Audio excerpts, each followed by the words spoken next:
എല്ലാവർക്കും നമസ്കാരം. ഇന്ന് നാരായണീയം ദശകം 5-ലെ 9-ാമത്തെ ശ്ലോകത്തെക്കുറിച്ച് ചിന്തിക്കാം. ഹരേ നാരായണ.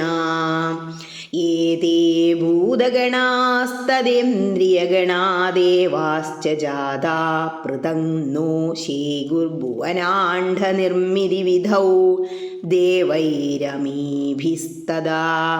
ത്വം നാനാവിധസുക്തിഭിർനുദഗുണസ്തത്വാന്യമൂന്യാവിശംശ്ചേഷ്ടാശക്തിമുദീര്യ താനി ഘടയൻ ഹൈരണ്യമണ്ഡം വ്യഥാഃ.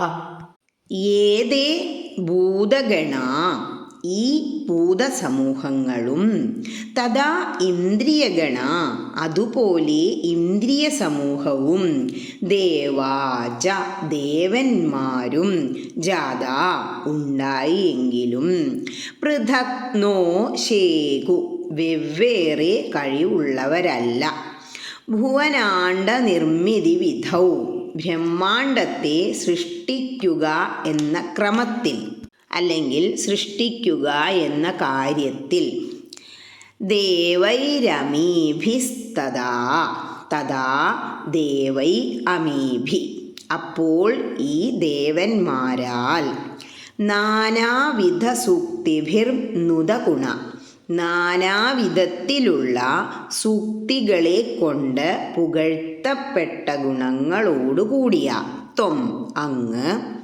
അമൂനി തത്വാനി ആവിശൻ, ഈ ഭൂതാദി തത്വങ്ങളിലേക്ക് കടന്നു കൂടിയിട്ട്, ചേഷ്ടാശക്തിം ഉദീര്യതാനി, ചേഷ്ടിക്കുവാനുള്ള ശക്തിയെ ഉണർത്തിവിട്ട്, ഘടയൻ, അവയെ ഇണക്കിയിട്ട് അല്ലെങ്കിൽ ഘടിപ്പിച്ചിട്ട്, ഹൈരണ്യം അണ്ഡം വ്യഥാ, ഹൈരണ്യം എന്ന് പറഞ്ഞാൽ ഹിരൺമയമായ, അതായത് സ്വർണമയമായ അണ്ഡത്തെ നിർമ്മിച്ചു.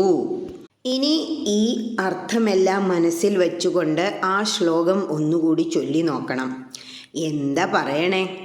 ഈ ഭൂതസമൂഹങ്ങളും ഇന്ദ്രിയഗണങ്ങളും അവയുടെ എല്ലാം അധീശന്മാരായ ദേവന്മാരും വെവ്വേറെ തന്നെ ജാതരായെങ്കിലും ബ്രഹ്മാണ്ഡ നിർമ്മിതിയാകുന്ന മഹാകൃത്യത്തിന് അവരാരും തന്നെ ശക്തരായില്ല.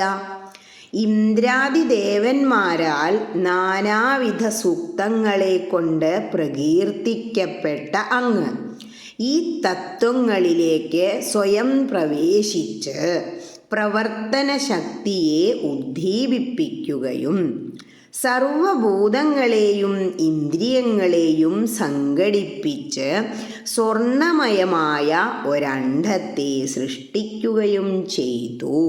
അതായത് ഈ പ്രപഞ്ചത്തിലെ സർവഭൂതഗണങ്ങളെയും എല്ലാ ജീവജാലങ്ങളുടെയും ഇന്ദ്രിയങ്ങളെയും ഓരോ ദേവന്മാരെ അടിസ്ഥാനപ്പെടുത്തിക്കൊണ്ട് ഭഗവാൻ വെവ്വേറെ തന്നെ സൃഷ്ടിച്ചു. അങ്ങനെ ഈ ബ്രഹ്മാണ്ഡം നിർമ്മിക്കാൻ തീരുമാനിച്ച ഭഗവാൻ സ്വന്തം ശക്തി കൊണ്ട് ഈ ബ്രഹ്മാണ്ഡത്തെ സൃഷ്ടിക്കുക. മറ്റുള്ള ദേവന്മാർക്ക് ഓരോ ജോലികൾ നൽകിയെങ്കിലും അവർക്കാർക്കും സ്വയം ബ്രഹ്മാണ്ഡത്തെ സൃഷ്ടിക്കാൻ കഴിയുമായിരുന്നില്ല. വേദങ്ങളൊക്കെ എടുത്തു നോക്കുമ്പോൾ പല ദേവന്മാരെയും ഇന്ദ്രനെയും ഒക്കെ പ്രകീർത്തിക്കുന്നത് നമുക്ക് കാണാം. പക്ഷേ സർവദേവ നമസ്കാരം കേശവം പ്രതി ഗച്ഛതി എന്ന് പറയുന്നത് പോലെ എല്ലാം അവസാനം ഭഗവാനിൽ എത്തിച്ചേരുന്നു.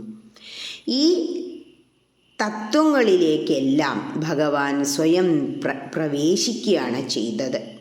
അതിനുശേഷം ഇവയിലെ എല്ലാം ശക്തിയെ ഉദ്ദീപിപ്പിച്ച് ഈ സർവഭൂതങ്ങളെയും ഇന്ദ്രിയങ്ങളെയും എല്ലാം ഇണക്കിച്ചേർത്ത് സ്വർണമയമായ ഈ ബ്രഹ്മാണ്ഡത്തെ സൃഷ്ടിച്ചു എന്നാ പറയണേ.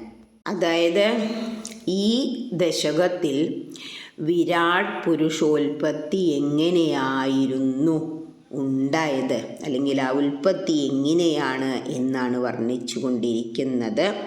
ഹരേ കൃഷ്ണ.